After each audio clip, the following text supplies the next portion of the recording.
Sant Andreu és més líder que mai. El seu perseguidor, el Barça Atlètic, ha tornat a empatar, mentre el Narcís Sala ha encantat el 10è triomf consecutiu. El Sant Andreu ha patit més del compte per empalmar la 10a victòria consecutiva al Narcís Sala. Contra el Denia, un gol de Marcos Jiménez ha servit per avançar els andreuencs, però un gol de l'exjugador andreuenc Manolo Bueno a la recta final del partit ha fet pensar el pitjor.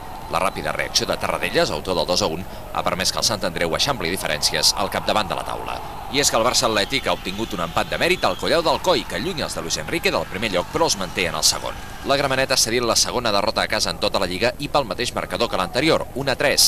El partit ha arribat al descans amb igualtat, després que Jorge Rojas ha igualat el gol inicial de Manu Micó per a l'Oriola.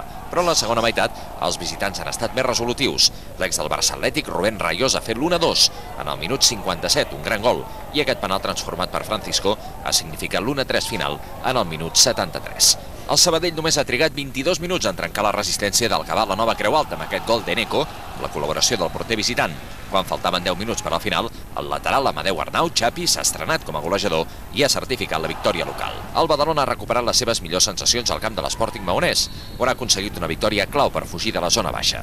David Prats, que avui complia una volta sencera sense marcar, ha aconseguit els dos primers gols dels escapolats, en els minuts 57 i 65. La golejada l'ha tancat Luis Blanco, que s'ha estrenat com a golejador aquesta temporada.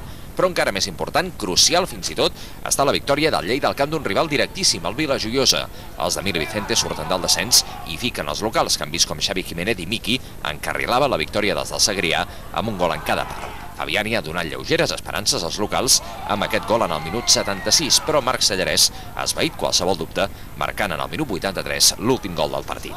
En canvi, l'Espanyol B ocuparà el 16è lloc, després de no passar de l'empat a 0 a Sant Adrià contra un Mestalla molt defensiu.